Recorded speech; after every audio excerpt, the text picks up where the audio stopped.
오늘 주제는 이것이 나라인가 라는 주제입니다. 이 표현을 좀 어디서 들어본 기억이 나시나요? 언제 들어보셨죠?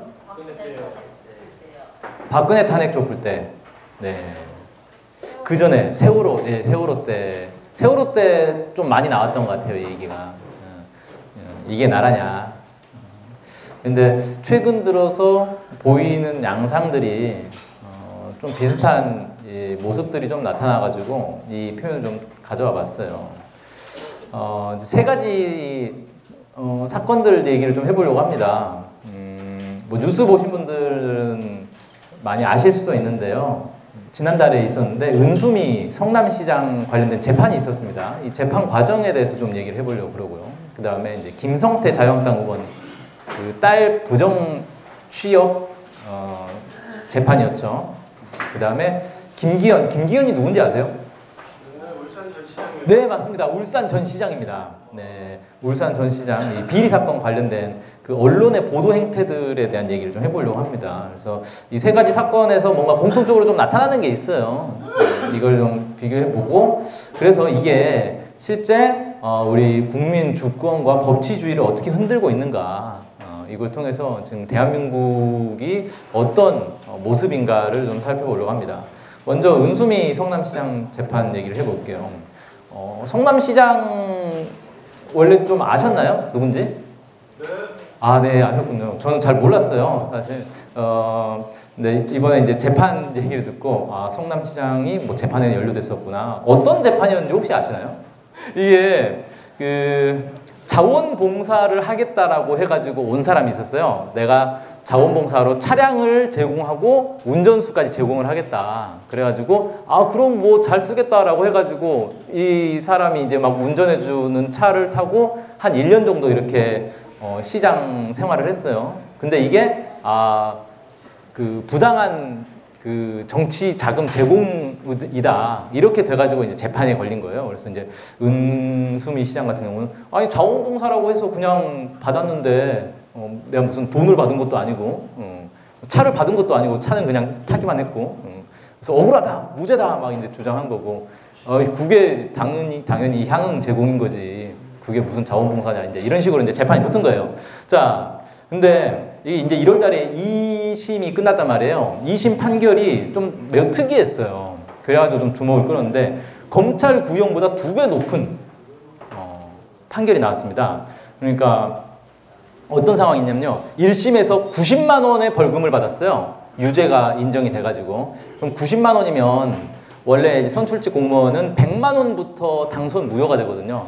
당선 무효가 되지 않는 최고 액수를 때린 거죠. 1심에서는. 근데 2심에서 300만 원을 때렸습니다. 벌금을. 근데 흥미로운 건 검찰은 150만 원을 구형을 했단 말이에요. 그래서 어떻게 1심보다 훨씬 올라갔고 심지어는 검찰 구형보다도 더 올라간 이런 상황이 생길 수 있지? 라는 이제 생각이 좀 드는 거죠. 아주 이례적인 형량인데 왜 이렇게 되냐면 여기 이제 재판을 받아보신 분들도 많이 있을 건데 원래 재판이라는 게 그런 거잖아요. 검찰은 얘는 죄를 지었다. 따라서 엄벌에 처해야 된다라고 해가지고 공격을 한단 말이에요. 그러면 이제 피의자는 어떻게 됩니까? 피고는 나는 죄가 없다라고 무죄를 주장하거나 아니면 아니 내가 뭐 일부러 그런 거 아니고 반성하고 있으니까 좀 깎아달라 이런 식으로 주장을 한단 말이에요. 그럼 판사는 이 검사와 피고 두 쪽의 주장을 듣고 판단을 해가지고 판결을 내리기 때문에 보통은 중간 정도가 돼요. 그러니까 이 사이에서 피고의 주장과 검찰의 주장 사이에서 판결이 나옵니다. 그러니까 검찰이 150만 원 벌금을 주장을 했는데 그것보다 더 높게 나오는 경우는 사실 거의 없는 거예요. 검찰의 주장보다 더 높게 형량을 때리는 경우는 거의 없습니다. 그 다음에 또 하나는 1심에서 이제 선고를 받고 2심으로 넘어갔을 때 이제 피고가 항소를 하잖아요. 항소하면서 뭐 난 억울하다 아니면 좀 봐달라 힘들다 뭐 선처해달라 뭐 이런 것들을 한단 말이에요. 그러면 보통은 1심 그 재판 받고 2심까지 재판도 받고 하느라 고생했으니까 좀 깎아준다라는 개념으로 보통은 다 깎아준단 말이에요. 그러니까 1심 형량보다 2심 형량이 더 높게 나오는 경우는 사실 거의 없어요. 어떤 경우가 있냐면은 1심에서 부분 무죄를 선고했는데 2심에서 아니다 얘는 이것도 유죄인 것 같다 라고 하면 이제 보통 올라갑니다. 제가 한번 그렇게 당한 적이 있어요. 그래서 2심에서 6개월이 추가가 된 적이 있었는데 그때 이제 1심에서 무죄 나온 게 2심에서 유죄가 돼버렸거든요. 그러니까 그런 식으로 무죄였던 게 유죄가 되는 경우에는 형량이 올라가는 경우는 있죠. 근데 보통은 똑같은 이제 유죄로 판결이 됐을 때는 형량이 내려가는 게 일반적이거든요. 근데 이번 사건 같은 경우는 1심의 판단, 그거 향응 제공 맞다, 유죄다라는 거랑 2심에서의 판단이 똑같아요.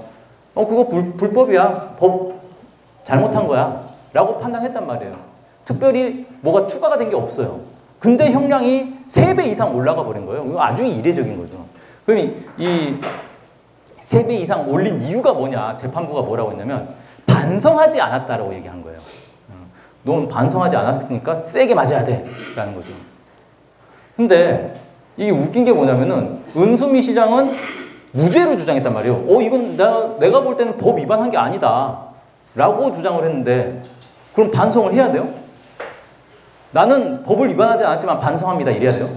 이게 자기 모순이잖아요. 말이 안 되잖아요. 그래서 이게 법을 위반한 건 맞는데 좀 봐달라라고 할 때는 엄청나게 반성하는 모습을 보이지만 무죄라고 주장하는 사람은 반성하는 모습을 보이면 안 되는 거예요. 그럼 오히려 깎이는 거죠. 판사가 볼 땐 뭐라고 생각했어요? 쟤는 왜 무죄를 주장하면서 반성하지? 스스로 죄가 있다고 생각하는 거 아니야? 라고 생각해서 오히려 더 세게 때린단 말이에요. 그러니까 무죄를 주장하는 사람은 당연히 반성하는 모습을 안 보이는 거거든요. 근데 반성을 안 해? 넌 세게 맞아. 이렇게 얘기를 해버린 거예요. 그럼 이건 뭐냐면은 넌 무죄라고 주장하면 안 돼 라는 거예요. 그러면 피고의 어떤 변론권을 박탈해버린 거죠. 네가 뭔데 무죄를 주장해? 이런 꼴인 거잖아요. 이게 말이 안 되는 재판을 한 거거든요. 무죄를 주장하는 사람한테 반성하지 않았다라고 얘기하는 건 말이 안 되는 상황이란 말이에요. 예를 들어서 죄를 지은 게 인정이 돼. 피고도 인정을 해. 나 죄 지은 거 맞다. 법 위반한 거 맞다. 근데 잘못했다 라고 하면 반성하는 모습이 중요한 거죠. 근데 무죄를 주장하는 경우는 반성하는 모습이 전혀 중요하지 않은데 이걸 들었다는 거예요. 그래서 판사가 진짜 약간 정상은 아닌 것 같아요. 제가 볼 때는. 아니 그러니까 쉽게 말해서 자기가 유죄라고 생각하는데 피고는 유죄라고 인정을 안 하네? 넌 괘씸해 라는 거거든요. 완전 그냥 자존심을 세워가지고 판결을 한 거란 말이에요. 이건 불법이에요 사실 이런 판결은. 자 근데 아무리 생각해도 이것만 가지고 그러니까 반성하지 않았다는 이유만으로 형량을 살짝 올린 것도 아니고 이렇게까지 많이 올리는 건 사실 좀 납득하기가 힘들죠. 검찰의 구형보다 2배나 이렇게 때리는 경우는 거의 없는 거거든요. 그럼 이거는 뭔가 판사가 이 은수미 시장을 완전히 뭔가 단단하게 지금 뭔가 꼬인 게 있는 거예요. 둘 사이에. 근데 둘의 무슨 개인적인 관계가 밝혀진 건 없단 말이죠. 개인적 원한은 아니라는 말이죠. 그럼 도대체 뭐냐? 뭘 그렇게 은수미 시장이 뭘 밉보였길래 판사한테 이런 혹독한 판결을 받았는가? 드러난 상황만 놓고 보면 결국 남는 거는 산호맹 출신이라는 것밖에 없어요. 사회주의 노동자 동맹. 네. 앞에 남한이 붙을 거야 아마. 남한 사회주의 노동자 동맹일 거예요. 그래서 사회주의자들의 조직이었어요. 저게 92년도에 저 사건이 터졌어요. 산호맹 사건이 터져가지고 그때 조국 교수도 저게 이제 같이 있었죠. 조국, 은수미, 백태웅, 박노해 이런 사람들 쭉 있었죠. 되게 유명한 사건이었어요. 90년대 초반에. 아무튼 저 사건의 연루자라는 게 그나마 뭔가 영향을 줬을 것 같다라는 생각이 들어요. 그걸 이제 생각이 된 게 저 판결이 나오자마자 진중권 그 전 동양대 교수가 그 얘기를 했어요. 조국과 은수미는 산호맹 출신이다. 라고 공격을 하더라고요. 사회주의자가 저런 짓을 했다. 막 이런 식으로 공격을 했어요. 그래서 지금 뭔가 조국 교수에 대해서도 검찰도 그렇고 법원도 엄청나게 이 탄압을 한 거잖아요. 구속영장을 발부를 거의 한 100건 정도 했단 말이에요. 이런 거 놓고 보면은 지금 법원 사법부가 뭔가 조국이나 은수미에 대해서 뭔가 비정상적으로 과도하리만큼 집중적으로 탄압을 하는 모습인데 이게 결국은 저것 때문인가? 라고 이제 추측을 해볼 수 있는 거죠. 사실 본심은 모르는 거니까. 근데 이게 되게 웃긴 게 이제 은수미 시장 같은 경우는 산호맹 출신, 그 92년도에 산호맹 사건으로 구속이 돼가지고 5년인가 복역을 했어요. 5년인가 6년인가를 되게 오랫동안 감옥 생활을 한 거죠. 그리고 나왔어요. 그럼 끝난 거란 말이에요. 이미 처벌을 받았어요. 근데 너 옛날에 산호맹이었지. 너 이번에도 세게 맞아. 이건 뭡니까? 이중처벌이죠. 법으로 금지된 거란 말이에요. 너 옛날에 산호맹 했던 사람은 재판 받으면 세게 때려야 된다. 이런 건 있을 수가 없는 거잖아요. 그런데 이런 식의 뭔가 이중처벌의 분위기를 풍기는 이런 게 있다는 것 자체가 사법부의 어떤 재판이 상당히 좀 정치적으로 진행되고 있다. 법에 따라서 합리적으로 진행된다기보다는 뭔가 비합리적이고 납득할 수 없는, 일반인들이 보기에 납득하기 어려운 그런 식으로 좀 진행되고 있다는 걸 좀 보여주는 사건이라서 가져와 봤습니다. 그 다음에 이제 김성태 자유한국당 의원 재판. 이거는 제가 뭐 얘기할 거 없이 잘 정리된 게 있더라고요. 이걸 보시면 될 것 같아요. 황당한 뉴스 시작하겠습니다. 오늘은 김성태 재판 소식을 살펴보겠습니다. 김성태 자유한국당 의원은 KT의 딸을 부정 채용시켜서 재판을 받았는데요. 이게 1심에서 무죄가 나왔습니다. 이게 정말 말도 안 되는 판결인 게요. 서유열 전 KT 사장이 김성태 의원이 딸의 이력서를 직접 건넸다고 증언까지 했습니다. 그리고 이력서를 받은 후에 김성태가 이석채 회장과 저녁 식사 자리를 잡아달라고 요청했다고도 했고요. 심지어 재판부도 김성태의 딸이 특혜를 받았다는 걸 인정했어요. 재판부가 판결문에 이렇게 썼습니다. 김성태 의원 딸이 여러 특혜를 받아 KT의 정규직으로 채용된 사실은 인정된다. 김 의원의 딸은 다른 지원자에게 주어지지 않았던 여러 혜택을 받아 채용됐고 스스로도 공채 절차에서 특혜를 받은 사실을 알고 있었다. 그리고 재판부는 김성태가 서유열 전 사장에게 딸의 이력서를 건네 채용을 청탁했고 이에 따라 김성태의 딸이 KT에 채용된 사실도 인정된다고 결론을 지었고요. 아니 상식적으로 이 정도면 당연히 유죄인 것 아닌가요? 재판부가 이렇게까지 인정했는데도 김성태에게 무죄 판결을 내렸다는 게 참 이상합니다. 일이 왜 이렇게 됐는가 따져보니까 설마 했던 일이 드러났습니다. 검찰이 문제였던 겁니다. 검찰이 무슨 문제였냐면 두 가지가 있습니다. 첫 번째는 기소한 혐의에 문제가 있었어요. 검찰은 김성태를 뇌물죄로 기소했습니다. 그래서 재판부는 김성태 딸이 특혜 채용은 맞지만 뇌물을 받았는지 확신할 수 없다면서 무죄 판결을 내린 거예요. 만약 검찰이 업무방해죄로 김성태를 기소했으면 김성태는 빼박 유죄 판결을 받을 수밖에 없죠. 사실 다른 사람들은 부정 채용에 대해서 모두 업무방해죄로 고발을 당했어요. 실제로 황교안도 민중당이 업무방해죄로 고발했고 나경원도 딸 성적 특혜에 대해서 업무방해 혐의로 고발당했습니다. 그런데 검찰이 김성태 채용 특혜에서는 업무방해죄를 쏙 빼버렸어요. 검찰의 두 번째 문제는 조사도 제대로 안 했다는 겁니다. 판결문에 보면 이렇게 써 있습니다. 검사가 제출한 나머지 증거만으로는 이석채가 김성태 딸의 정규직 채용을 지시했다는 뇌물 공여에 대한 합리적 증명이 어렵다. 위에 서유열 전 사장이 증언까지 했는데도 검찰이 다른 증거를 제출하지 않아서 충분히 입증하지 못했다는 거예요. 결국 검찰이 김성태에 대한 혐의를 제대로 적용하기만 했으면 김성태는 절대로 무죄를 받을 수 없었다는 겁니다. 거기다가 검찰이 부실 수사를 안 했으면 뇌물죄까지 추가로부터 더 많은 형량을 받았겠죠. 이게 대체 뭐 하는 짓입니까? 검찰이 이런 식으로 자유한국당이랑 붙어 먹으니까 국회가 처벌받지 않는 범죄자들이 득실거리는 집단이 된 게 아닙니까?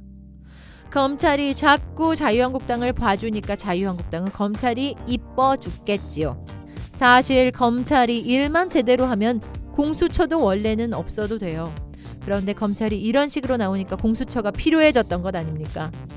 일이 이렇게 되면서 패스트트랙 사건도 우려를 하지 않을 수가 없게 되었습니다.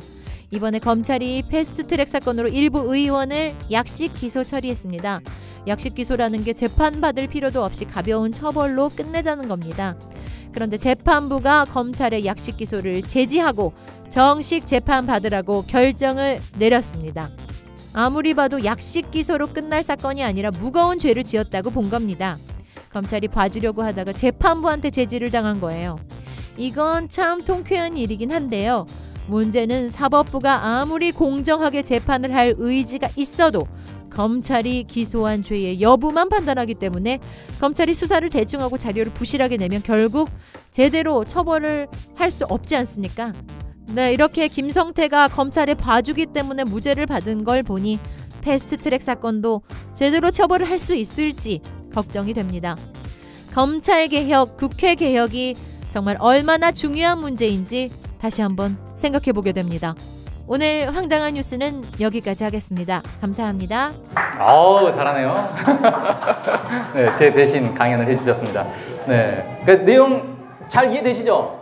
네, 쏙쏙 정리를 잘 했는데, 그러니까 검찰이 쉽게 말해서 봐주기 기소를 한 거예요. 무죄가 나올 수 있도록 딱 그 무죄 받을 만한 형식으로 이제 그 법으로 기소를 해가지고 재판부에서 무죄를 줄 수밖에 없는 상황을 만든 거죠.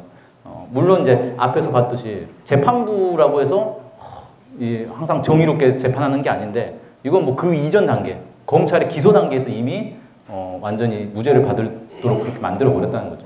그래서 그때 당시에 이제 몇몇 청년들이 이렇게 문제 제기를 하기도 했습니다.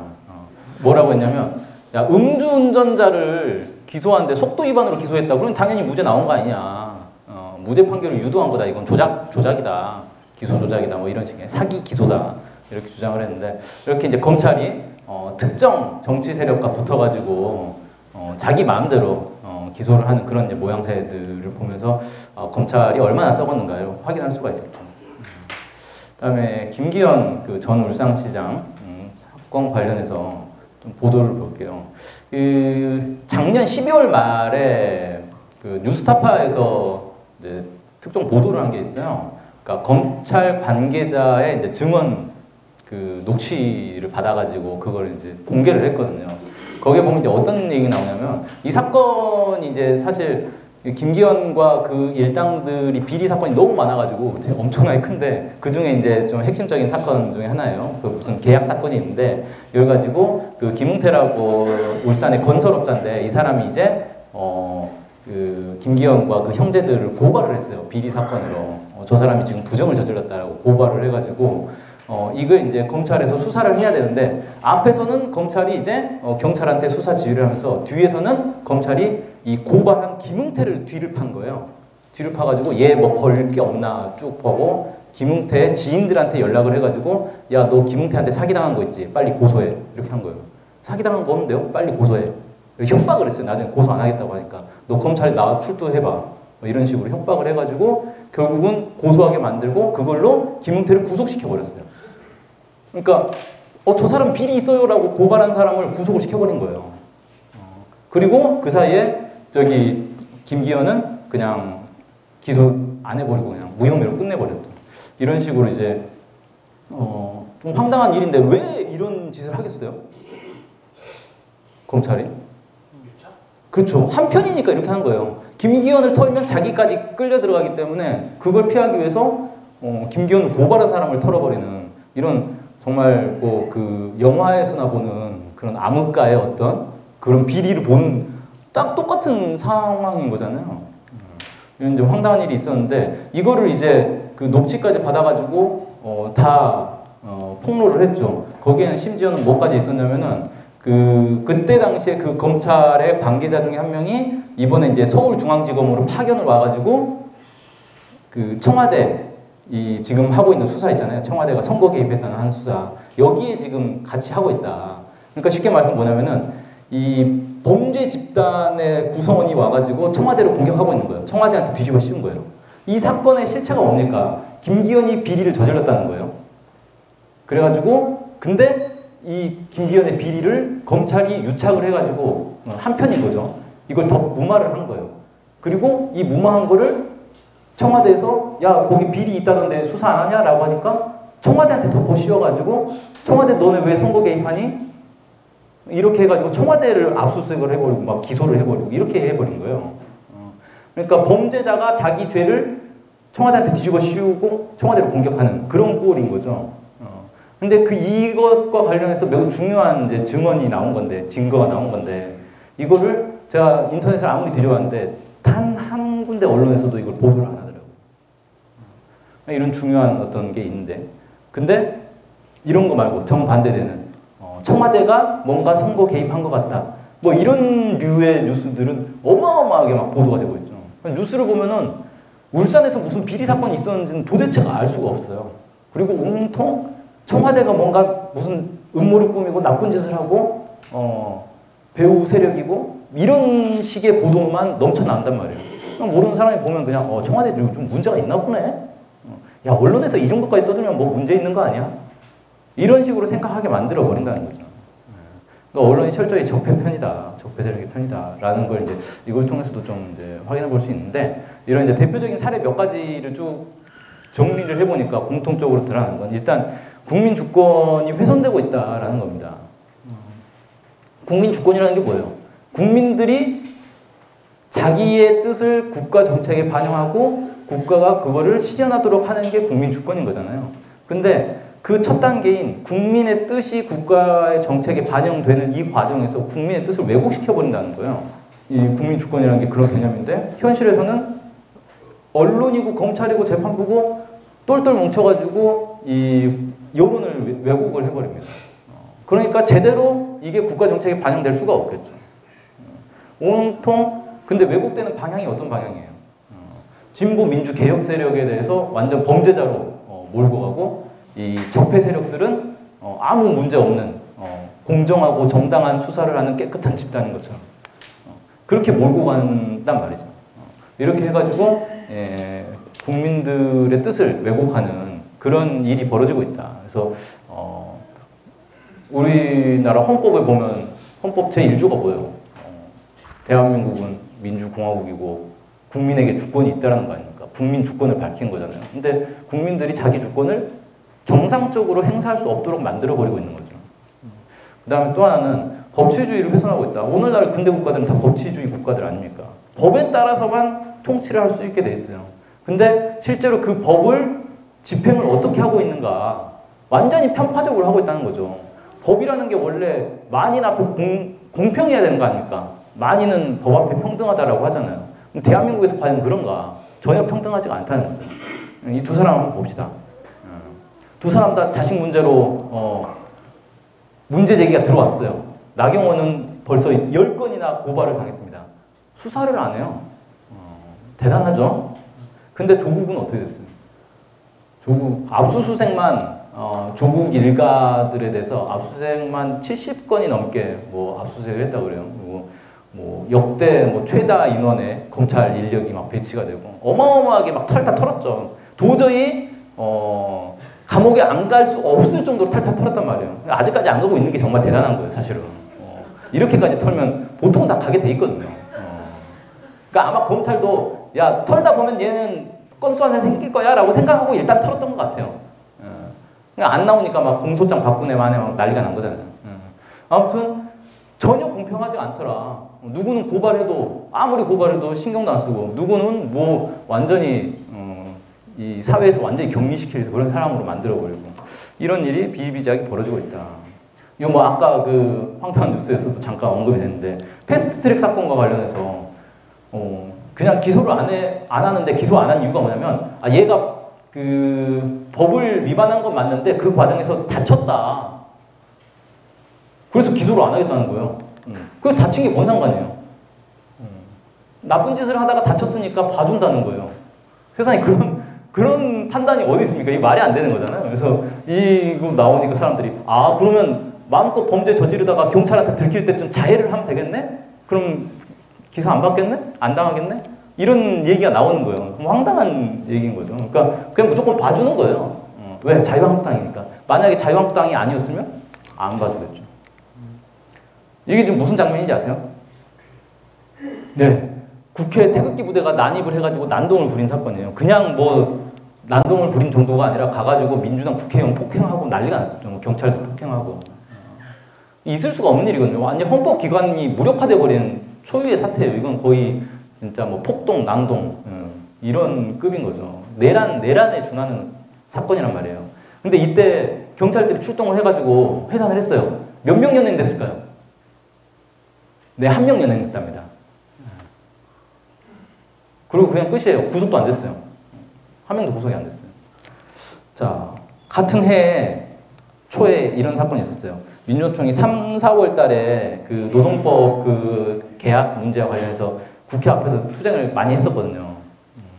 그래가지고 민주노총도 국회 진입하려고 했는데 진입을 못했어요. 경찰이 막아가지고. 경찰이 설치한 펜스 좀 뜯어내고 이 정도 했거든요.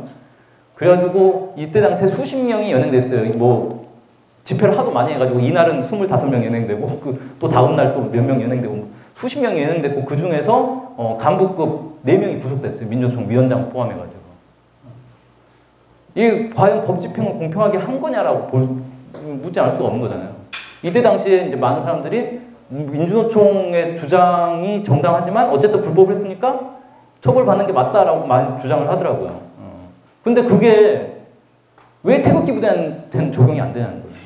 똑같이 똑같은 행위를 했는데 아니 똑같은 행위가 아니죠. 이건 비교가 안 되는 거잖아요. 사실 여기는 진입하려다 못한 거고 아까 거기는 진입해가지고 국회 안에 들어가가지고 난동을 부린 거란 말이에요. 국회의원을 폭행하고. 근데 왜 처벌을 안 받냐는 거예요. 법 집행이 완전히 자의적으로 되고 있다. 누군가에게 편파적으로 그렇게 집행되고 있다는 거죠. 그래서 이런 국민 주권과 법치주의가 완전히 무너진, 완전히 훼손되고 있는 이 지금의 대한민국의 상황, 이게 과연 제대로 된 나라라고 볼 수 있는가, 이 질문을 던져보겠습니다. 자, 그렇게 해서 오늘 강연은 여기까지 하고요. 이 내용을 이어서 다음 주에 추가적으로 더 이 뒤 그러면 이제 나라가 아닌데 그럼 어쩌라고 이 얘기를 해야 되겠죠. 그 얘기는 다음 주에 하도록 하겠습니다. 감사합니다.